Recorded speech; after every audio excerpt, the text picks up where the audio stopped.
আগামীকালকে আমাদের রাজ্যে আসছে দেশের প্রধানমন্ত্রী নরেন্দ্র মোদী। কোথায় আসছে? দুর্গাপুরের নেহেরু স্টেডিয়ামে। প্রত্যেকে জানেন, কিন্তু সেই সভা মঞ্চে বা সেই অনুষ্ঠানে ডাকাই হলো না দিলীপ ঘোষকে।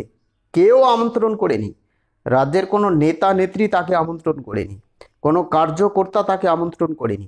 বলা যেতে পারে দিলীপ ঘোষকে বহিষ্কার করা হয়েছে। দিলীপ ঘোষ যদি সেখানে যায় তাহলে তার বিরুদ্ধে নাকি স্লোগান দেওয়া হবে, যেটা সূত্র মারফত আমরা জানতে পারলাম। অর্থাৎ বিজেপির একটা গোষ্ঠীকন্দল শুরু হয়েছে। মঞ্চে কে কে থাকবে সেই সভা মঞ্চে, সেই অনুষ্ঠানে, অর্থাৎ স্টেজের ওপর নরেন্দ্র মোদীর সঙ্গে বা তার আশেপাশে, অর্থাৎ সেই মঞ্চে কারা কারা থাকবে একটা তালিকা তৈরি হয়েছে। সেই তালিকায় দিলীপ ঘোষের নাম নেই।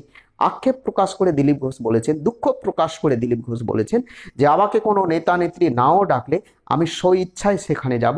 কারণ যে সমস্ত কার্যকর্তা রয়েছে, যারা কর্মী রয়েছে, বিজেপির কর্মী, তারা কিন্তু আমাকে আমন্ত্রণ জানিয়েছে এবং ভিড় ভাড়ে মধ্যখানায় থেকে, স্টেডিয়ামে ভিড় ভাড় যে থাকে মধ্যখানায় থেকে তিনি সেই অনুষ্ঠানে যোগদান করবেন, নরেন্দ্র মোদীর ভাষণ শুনবেন এবং কর্মী হিসেবে বিজেপিতে থাকবেন।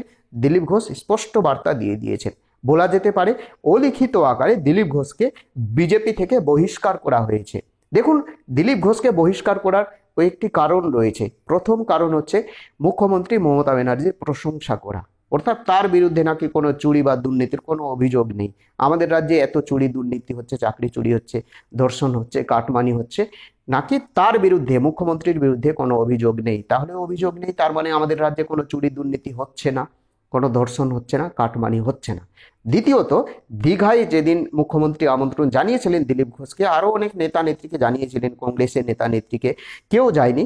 বিরোধী রাজনৈতিক দলের নেতা হিসেবে শুধুমাত্র দিলীপ ঘোষ গেছিলেন। কিন্তু যেদিন রাম মন্দির উদ্বোধন হয় অযোধ্যায়, মুখ্যমন্ত্রীকে আমন্ত্রণ করা হয়েছিল, মমতা ব্যানার্জিকে আমন্ত্রণ করা হয়েছিল, কিন্তু মমতা ব্যানার্জি সংখ্যালঘু ভোট পাওয়ার জন্য সেখানে তিনি যাননি। তাহলে দিলীপ ঘোষ দীঘাতে কেন গেল?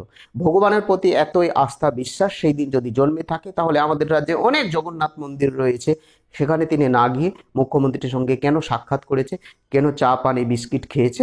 এই হচ্ছে বিজেপির মূল বক্তব্য এবং বারবার বারবার মুখ্যমন্ত্রী প্রশংসা।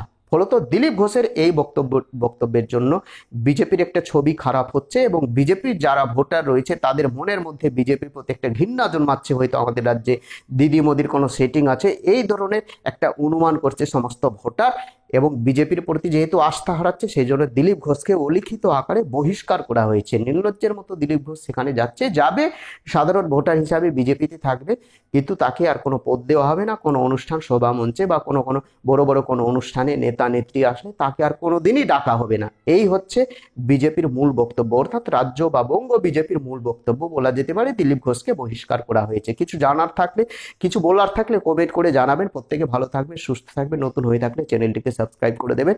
জয় হিন্দ।